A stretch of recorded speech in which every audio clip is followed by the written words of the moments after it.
Hello and welcome to Economic and Political Weekly's podcast show, Research Radio.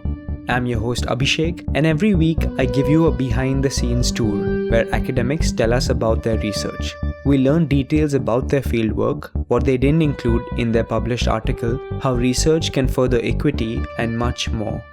This week, we'll speak to Professor Rohini Sahni and Professor Kalyan Shankar about waste. How does it become valuable? Who owns it? Households, municipalities, waste pickers, or private contractors? They'll also be focusing on how Pune's waste pickers organize themselves through unions and cooperatives and what led them to become waste pickers. Waste is a topic that affects all our lives, and there's a lot to learn about what happens to something once you discard it.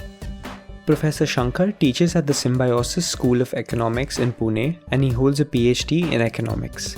Professor Rohini Sahni is a development economist and has previously taught at the Savitribai Phule Pune University, where she was head of the Department of Economics. Together, they co-edited the book Prostitution and Beyond, an analysis of sex workers in India.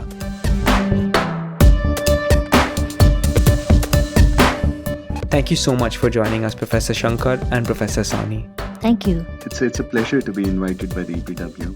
Who owns waste, and what makes this a complicated question to answer? Waste is commonly understood as degree zero of value, but this is a fairly simplistic kind of description. Now, the utilitarian value of a particular good may be over for a user, but the material part of the value continues to exist. And we can take the example of, say, an empty bottle of Coke or Pepsi. It does not have any value for the consumer anymore. But this soft drink bottle comes in many different packaging forms. I mean, you could have a metal can or an aluminum can. You could have a glass bottle, or you could have a plastic PET bottle. Now, all of these materials continue to hold the value, and therefore the issue of ownership becomes important because there's a fair bit of valuation still left in it. Officially speaking, the waste belongs to the households until they have it. Whichever, plastic bottles, paper, any other kind of waste that they may have in the house, it is still theirs until they throw it into the public bin. When they throw it into the public bin, it becomes municipal property. So it is owned by municipality in officially actually. But since all waste is looked upon by almost everyone except waste pickers, that it has no value, it is worthless. So even the municipality doesn't really bother about it, and it is not like a valuable thing which should be safeguarded. So it is not safeguarded at all, and waste pickers who eke out a living from this waste see the value in it, and they, with their segregation work and sorting out and putting together plastic in one place and metal in another place, whatever recyclables they find, they take it from the public bins and own it through their labor. So it is through their labor that the value of waste actually surfaces. If you will not labor on it, then it is just a lump of waste and it's worthless, and it is ready to be sent to landfill. So that sort of. Now, why is this a complicated question to answer? It is very concrete when it is in the household, but once it reaches the public bin, it becomes fuzzy. Nobody really bothers. So it is whatever plastic packet is fallen on the footpath. Whom does it belong? Nobody actually. But in principle, according to a municipal act, it belongs to the municipality, but the municipality is least bothered about it, and so then it begins to belong to a waste picker. And what made you interested in studying about waste and the relationship between waste pickers, municipalities, and private contractors? I would personally say that, see, for instance, in my own house, over the years, the kind of and the amount of waste that I keep throwing every day, I just see that about 20 years ago, I had a waste bin which was a tiny one. It doesn't suffice anymore. I need a huge bucket, to throw whatever I bring home. A shirt, if you buy a shirt in a shop, it is wrapped so much. The shirt is only a small part of the whole packaging. So I find myself that we are creating more and more waste as individuals, as households. Even in the university, I see so much paper being thrown. By the end of the waste pickers used to come to the university. By the end of the week, a huge bucket would be filled by all kinds of waste, plastic, paper, etc. So, firstly, I realize myself that I am creating a whole lot of waste. Similarly, I'm driving in the road, I see a truck carrying waste. I don't like it. I try to avoid it. I try to avoid if something is dirty. I try to avoid if a public place is full of waste. So although I am creating waste, I avoid it as much as I can. When I saw women rummaging through it in their bare hands and chappal, even no mask, I said, what kind of precarious labor is this? Yes, it's clearly highly unsafe. Were there one or two specific experiences you'd like to share from your fieldwork? When me and Kalyan, we started working on a paper of how waste picking gets inherited as a labor form. And we went and met this wonderful older woman called Pagabai, who was very generous with her time, and she was so sweet to us. We would go to her house. She lived in a slum near the university, and we would visit her and ask her questions and record it. And she would repeat whatever we said we didn't understand. Now, she comes from hinterlands of Maharashtra, and she lived in a little village, and she did go to school until about third, fourth standard, and then she got married, and she went to her husband's place. She used to work as agricultural labor. In the husband's house, she also again started working as an agriculture labor. And then in 1972 came the huge drought in Maharashtra, and their families became really impoverished. And there was no agricultural work. And she, with her husband, came to Pune and started living here near the university, where there was a huge colony which was being constructed. And the husband found work as a construction labor in that colony building. And she did not know what to do, and she started begging to begin with, begging for food. Then her mother-in-law was a waste picker, so her mother-in-law taught her what to choose and what to pick and what not to pick. And so Pagabai became a waste picker, and she started picking waste in the area around the university, and in Aund and Khadki area. And she went on making a small and a larger living. As the city grew and as the consumption grew, her income from waste also began to grow, because she could find more plastic and more paper and more metal, etc. She has 5 daughters, and all of them are waste pickers, but they work in Swatch. So their work is cleaner. So we saw how a person gets into waste picking, and we saw how they pass it on to the next generation, as from the mother-in-law to Pagabai, and from Pagabai to her 5 daughters, who pick up waste segregated now from door to door, which Pagabai didn't do, neither did her mother-in-law. So there is a change in the way the occupation is worked out and the way it is inherited, and we found that insight very, very valuable. Uh-huh. And so the drought pushed people towards waste picking as an occupation? The drought led to migration, and migration into the cities meant that they had to find work which was city related, not do agricultural labor anymore. So they had to do something else which the city would offer. And one of the things, without any capital, the city offers is waste picking, particularly for women. The men also pick waste, but we will come to that in a little while. But the itinerant plastic waste picking and public bin waste picking is primarily done by women.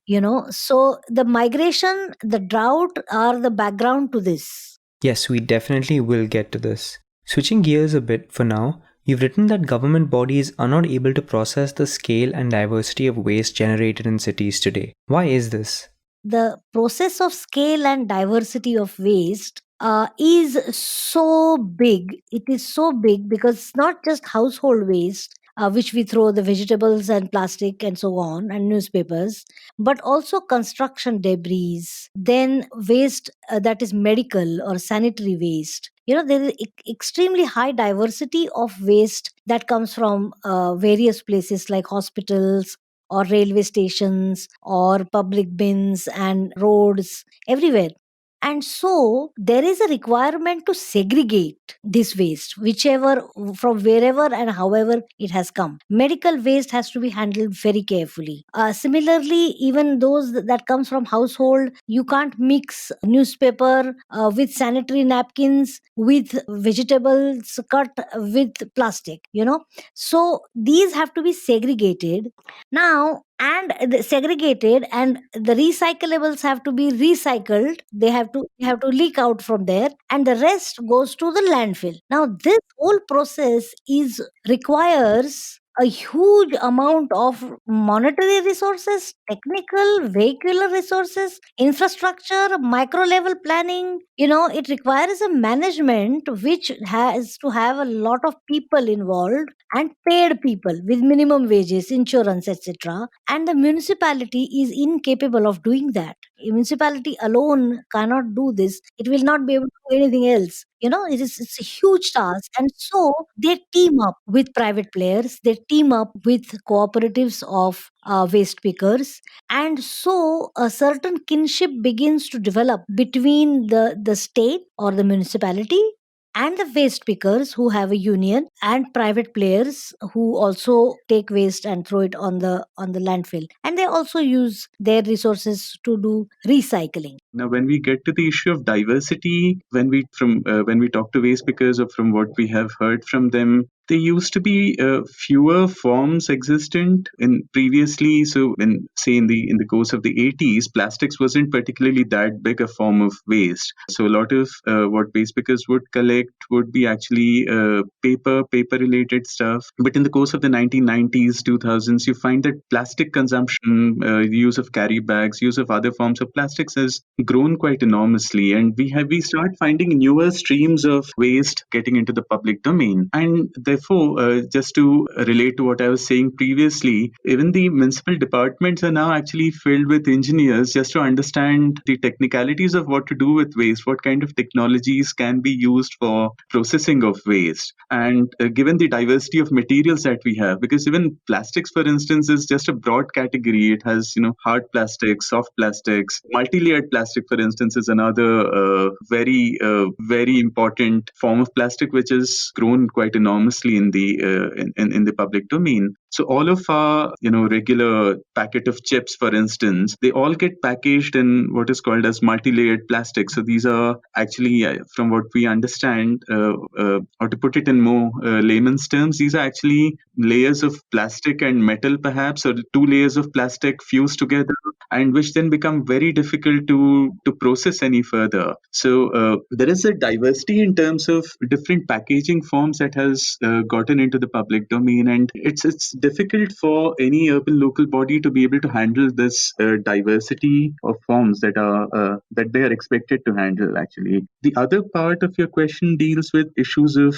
kinship. If we could think of it this way, waste pickers are perhaps the only formidable party which is actually making waste productive. They are the ones who are initiating this sort of virtuous cycle of a circular economy, and this is something which should be one of the objectives of the municipal corporation. Actually, in a way, the waste pickers are the ones taking that objective forward.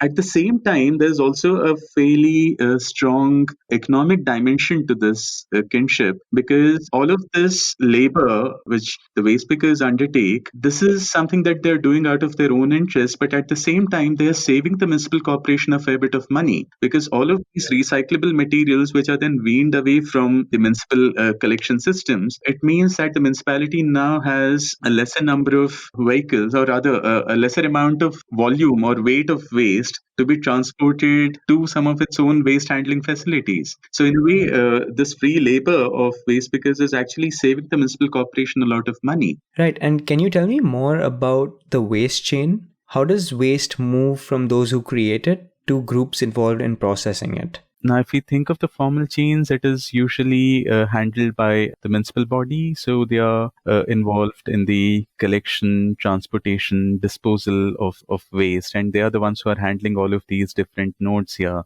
On the other hand, you have the informal chains which get kickstarted through the labor of informal waste pickers. They are the ones who involved in the process of collection, sorting, grading, segregation, accumulation of waste, and then subsequently they sell it over to the scrap dealers. And the scrap dealers also accumulate all of these different forms which are being sold to them. And when they have sufficient quantity, they sell it off further to wholesalers who typically deal with only one recyclable form. And then the wholesalers send it over further to the recyclers. So there are these two parallel chains that we have to think of as far as waste is concerned. Now, the other question you had was regarding who benefits from this, right? It's a little difficult to look at it from the lens of benefits because, for the municipality, it is a function which they would have to perform in the interest of public health, really, and they are the ones responsible for waste handling. As far as the waste pickers are concerned, they are the ones who are sort of operating at the interstices of these nodes, somewhere in between collection and transportation or between transportation and disposal. And they are the ones who are collecting materials away from the public bin, and then they are selling it off further as recyclables and making a living out of it. So this is how the mapping of benefits is there.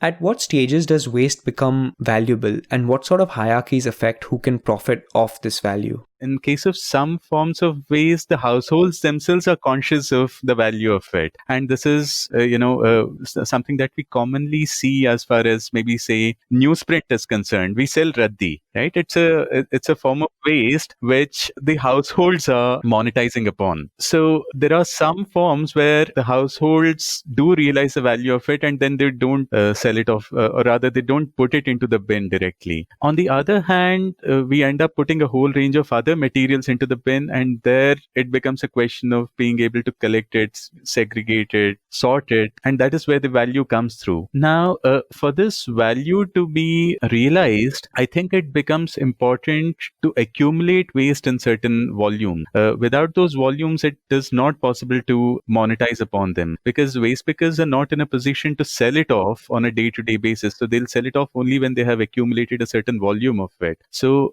for this, again, they require assistance in the form of maybe spaces where they could store waste. So waste is monetizable, but only when you have some volumes of it, and you require spaces where you create those volumes, or you require sorting sheds where waste pickers could sit and sort out waste. And these are all issues which over the years the trade union of waste pickers in Pune has been working on. So they have articulated some of these demands with the urban local bodies here for access to spaces where they can sit and sort, at the same time access to spaces where they can store waste. Storage is a very important facet of it, especially if you're not generating very large volumes on a daily basis. You can't really sell off that waste. Like, say, for example, you could take the case of, say, metal. Now, metal typically could be, used up containers of maybe, say, talcum powders, canned food. Now, that metal has a fair bit of value. Metal fetches a fair bit of valuation in the waste markets, but then it is not generated in large enough quantities. And therefore, unless a certain amount of volume gets generated, the waste pickers can't really sell it off further because somebody has to then bear the cost of transportation in between. And you've also written about how women and men's access to capital affect their ability to derive value from waste. Can you tell me more about this? There is a very very strong gender perspective to waste picking, and we can offhand notice that if a woman is collecting waste, then she just has a sack on her shoulder, so she has to herself carry whatever she has collected. Whereas if you see men on the streets, they have a push cart. The raddiwala or the newspaper fellow is going on cycles, they go in tempos. Now the thing is that waste, as Kalyan just said, is to do with volumes. So plastic bottle, like the Pepsi bottle that we throw, is very light, you see. But if it is 1 kg, there 1 kg of these bottles, then it fetches some 13 to 15 rupees, per kilo. But now imagine 1 kilo of these bottles, how big the volume will be. So the value can be extracted if you have the capacity to store and carry this volume, this volume or the weight. And women, as a rule, do not have any capital. They work with their only with their hands and their legs. They just labor and they segregate. Whereas men, when they go to get waste, the households sell them newspapers. So they don't have to segregate any further. They just have got it all, in one go. And they can immediately go take their push cart to the Raddiwala scrap shop and sell it there. So men have a certain advantage over women. That is one. Secondly, we have also noticed amongst waste pickers, there is, in Swatch, for example, there is a whole lot of husband and wife team that is collecting door to door waste. But it is the woman who is segregating and the man who is doing a more labor intensive carrying it perhaps, or putting it together, etc. So actually women end up doing a lot of dirty work. So dirty work is all the time done by the women, and the cleaner part of the work is done by men. Similarly, husband wife team, now suppose they have a son. Now that son then, nowadays, I have noticed that son becomes a tempo driver. So that there is a hierarchy of work within the community of waste pickers. So the very very bottom is the woman, and without any capital, whatever capital she may accumulate may go to her son to become a driver. So she stays at the same place. You can already understand the gender dimension here by the way we address them. So it's a Raddi wala or a Bhangar wala. So the gender dimension already reflects through the way we address them. Correspondingly, we have a female version of this, which is called as Dabba Batli Wali, which is a slightly female, or rather a female version of a similar occupation here. The other aspect is that as you sort of move up the ladder, the informal ladder, you tend to find that there are hardly any women here, because the scrap dealers, wholesalers, recyclers are typically never women. So women are the one who are into the retrieving of that value, but then they have to sell it off further, and in the further levels of the chain, there's hardly any women. And it seems to me to be not just about the gender difference to valuable waste, but even the precariousness and danger that comes with directly handling wastes. Would you like to say more about that, about the bodily impact that would have, the load of carrying things and using your hands to go through glass shards and other dangerous waste?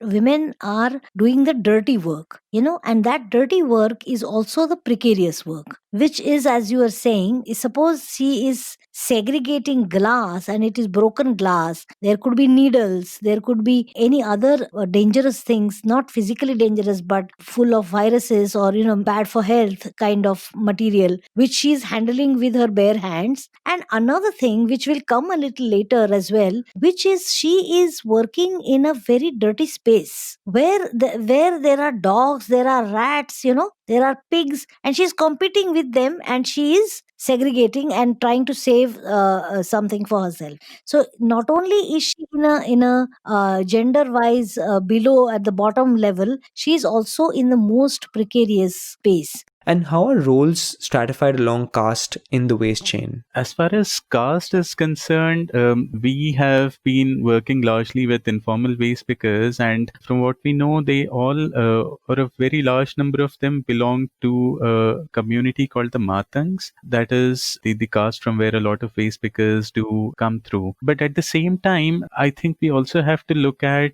a lot of migrants who get into waste collection. So previously, as I said, a lot of the Matangs who came into the city, especially in the course of the 1970s, they were the ones who in the later years did get into waste collection. And these are the ones who have now become the more entrenched community of waste pickers in the city. They are the ones who became part of the trade union. Then they extended that further through the formation of Swatch, which is a cooperative. So they have had their own journey in the city.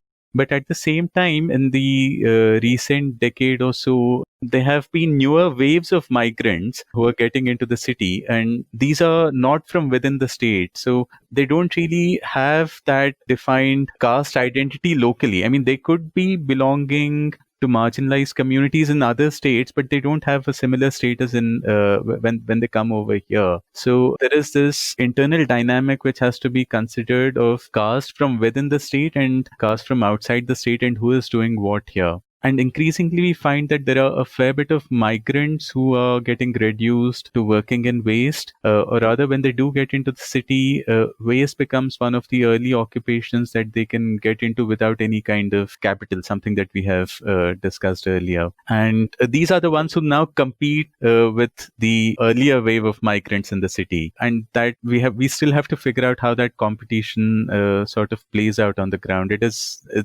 a dynamic thing, and at least in one part of the city, we have a community who are colloquially referred as the Untawale, the camel people. These are migrants from agriculturally distressed parts of northern India and who have gotten into waste. So unlike in the previous wave where it is the women who got into waste collection in the city, we now have households getting into waste. So when we talk of the Untawale, the wife and husband, the family as a unit could be into collection of waste. So this is a dynamic process, and we are still trying to figure out what is going to happen vis-a-vis this competition for waste. And it's a waste as a activity is there are no barriers to entry as such. So we believe that every new wave of distressed migration could then lead to people getting into waste, really. And could you contextualize some of the broader processes in the city and rural areas that have changed waste pickers' livelihoods? I can give you an example. You see, this very Pagabai, whom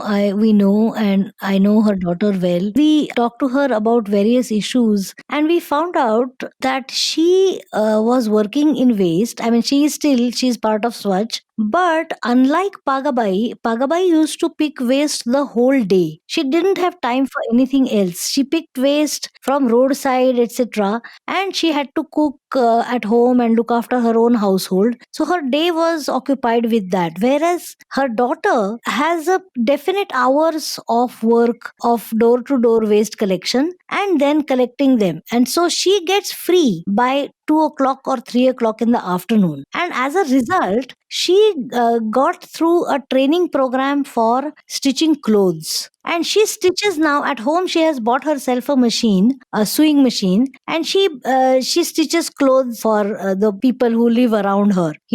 Also, she drives a cycle, unlike Pagabai, unlike her mother. She drives a cycle to go to her work for waste picking, for other things.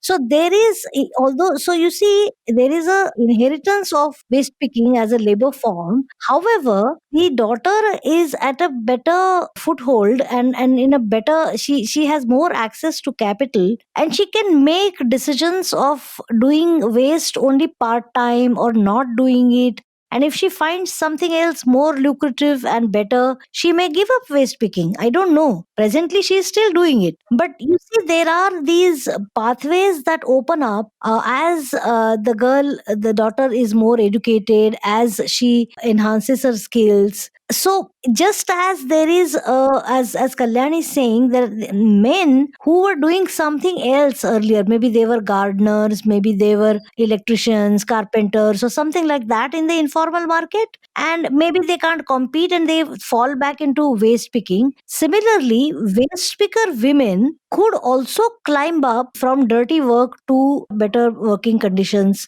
and could be better pay also when they stitch clothes or do something else. This is all in some ways because of the collectivization that has happened within waste pickers in Pune for many years. So that's a different, that sort of mitigates some of the problems of neoliberalism and of privatization of waste, which could perhaps be experienced in other cities far more intensely. So in Pune, the presence of the union and of the cooperative sort of changes the equations here. And one of the reasons you've identified for why waste pickers even collectivized was this practice of private sectors taking over profitable segments. How did this collectivization happen, and how did this change the ability for cities to process waste? So one way of looking at it would be in terms of how you have got private parties which are into end of the line, fairly capital intensive solutions for handling of waste. So you could have private parties which then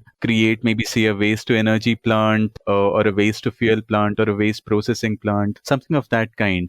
And once this happens, you could have a lot of material which would otherwise be handled by waste pickers getting diverted to some of these plants. So, in a way, waste pickers could then lose access to some of these materials. And this is also somewhat problematic here because within the hierarchy of how waste should get handled, the private parties are then offering solutions which are much worse off. So these could be into maybe say incineration of waste, which is a definitely worse alternative compared to recycling, which is what the waste pickers are into. But then the same materials which the waste pickers are interested in are also what interests these private parties. If we take the case of, say, a waste to energy plant, the same materials which are recyclable are also the ones which will burn with higher energy. The same paper, plastic is what would generate that high energy, which the private plants would also be interested in. But why should we get into that pathway given the fact that we have the option of recycling them, which is what would initiate the possibility of a circular economy? And I wanted to hear more about how unity among waste pickers was developed, especially since you've written about how waste pickers worked largely autonomously. There is this absolutely amazing person, Dr. Purnima Chikarmani, who worked in adult education of the SNDT University, and she began to teach literacy to waste pickers, and that is how this journey began. And she saw how awful their working conditions were and how little they make with the waste that they segregate, etc. And she and Lakshmi Narayan, her friend, together began to consolidate through the literacy classes the women who were waste pickers, and the movement kind of snowballed into putting together a union. Now, at that particular point in 92, 93, waste pickers also had a stigma of being thieves. So, if when they are going about, if there is a theft in the vicinity, then the police would first of all catch the waste picker and say, "Open your sack and let me see what is there in it." So they did not have any kind of protection, and they were afraid of police. Along with the anybody else who may accuse them of the theft. So they began to get together to have an ID card from the municipality. So that was one of the first things that they did. That they are a union and that they are a waste picker and they are not thieves. They had a major struggle to do that. And then the Pune municipality, because they are self-employed, they can't have any ID card of any kind. And in those days there was no Aadhaar, or there was no other ID card, and they were very largely migrants. So the Pune municipality gave them an ID card, which when we did that paper, Pagabai very proudly showed to us, where her photo is there and that she's part of that union. And that is how slowly they built their strength and began to demand more things from Pune municipality and claim that they are legitimate workers, not of Pune municipality, but the fact that they reduce the cost of transportation for Pune municipality should recognize that. See, as far as waste picking is concerned, the real major struggle to begin with was to even identify with it as a legitimate occupation that a lot of women are actually engaging in. And this is where the struggle really started off with.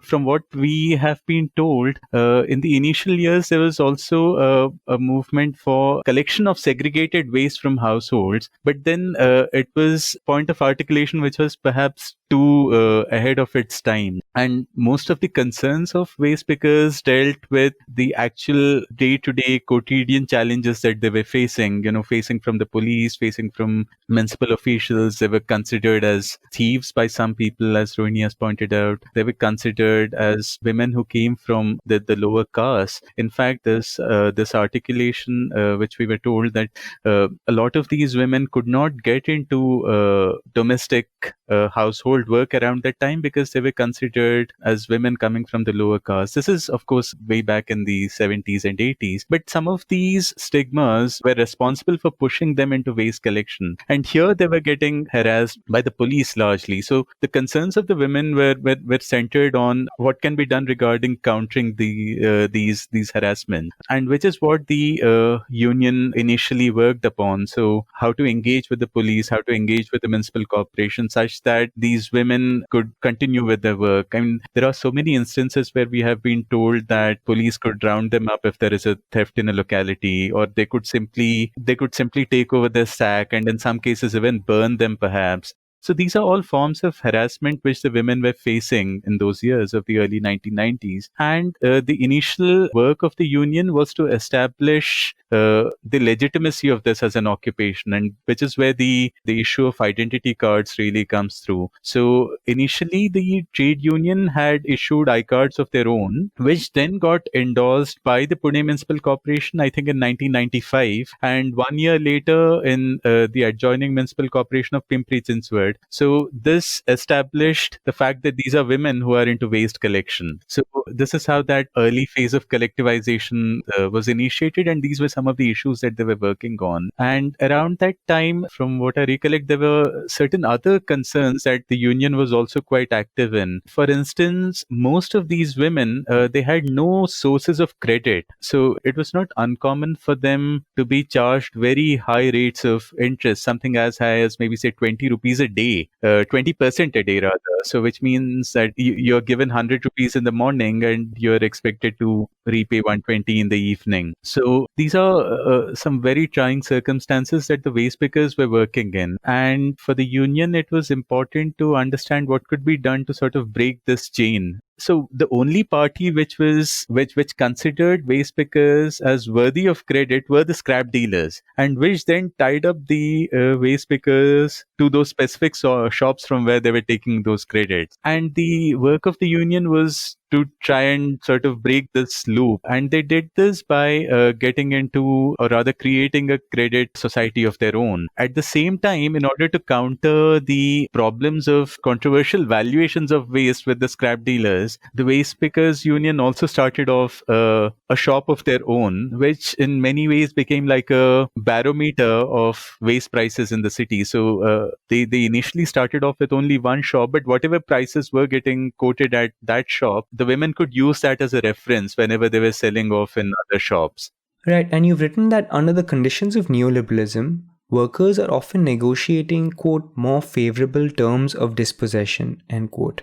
What are some ways informal workers have resisted and negotiated these terms? Actually, to give an example, in front of our eyes in Pimpri-Chinchwad, the Twin City, there was Swachh, which is the cooperative of the KKPKP, which was working in one ward. So there are two wards in Pimpri-Chinchwad. In one ward, Swachh was working, and they were using user fees. So households had to pay some 20-30 rupees per month so that she collects the waste from door to door, which was her income.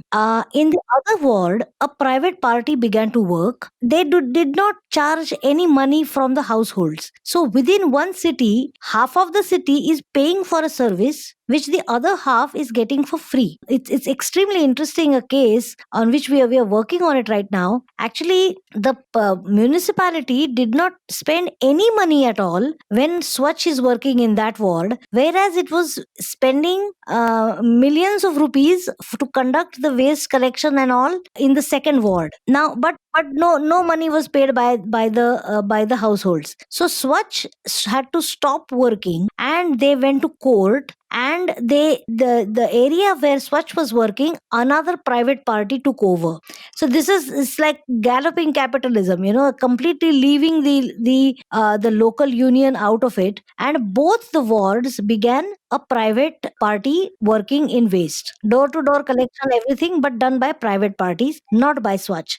So when Swachh went to court, see, they demanded that their workers be taken as contract workers in the private party. And the court gave them a favorable decision. And so these very workers who actually were in cooperative started working in a private firm as contract labor. So they did not lose their job, but there is a certain amount of dispossession that did take place, although they fought it, So this is a very interesting example of neoliberalism, wherein private players are preferred to a cooperative of informal workers, and the rights that the informal workers had get denied to them, although they fight it and they try to get it back, but it is not possible to have it every time. I mean, this time they won it, but every time they may not win it. And could you share some of the unanswered questions that you continue to investigate? See, when we started working on waste, and we came about working on this idea of a right to waste for waste pickers, this was a part of a bigger project combined with a right against waste as well. And this was especially from the lens of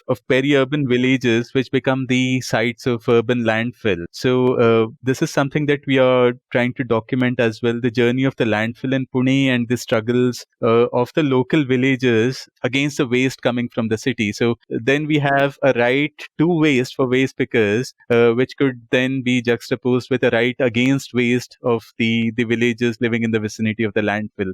That sounds quite interesting, and I'm really looking forward to reading your new work. Something we ask all our guests on the show is what they see as the role of their research in terms of furthering equity.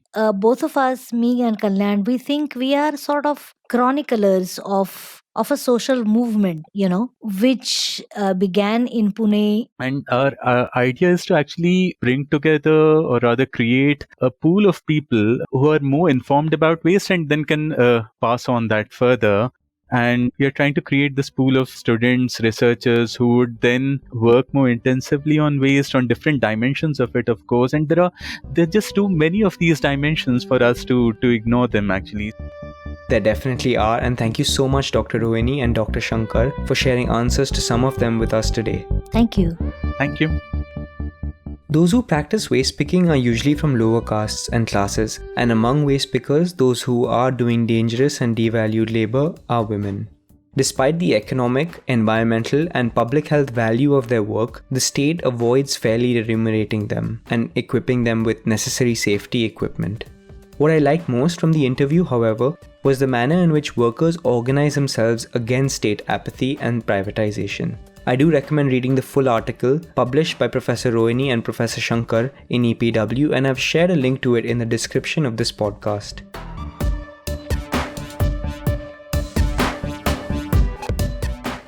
Next week, Professor Anu Mohammed will join us to discuss NGOs in Bangladesh. How did they emerge? How have some become corporatized? And much more. His research is particularly important given that Bangladesh hosts the largest non-governmental organization, BRAC, and the largest microfinance institution, Grameen Bank. Subscribe to us so that you don't miss out on it. We're available on Spotify, Google Podcasts, Apple Podcasts, JioSaavn, Overcast, or wherever else you get your podcasts from. This is the 9th episode of our season, and we would love to hear from you about how we're doing. Thank you so much to those who've already written to us. Send us an email with your feedback at social@epw.in, or you can reach us on Facebook, Instagram, or Twitter. If you like what we're doing, do share it with interested folks. Take care, and I'll see you next week.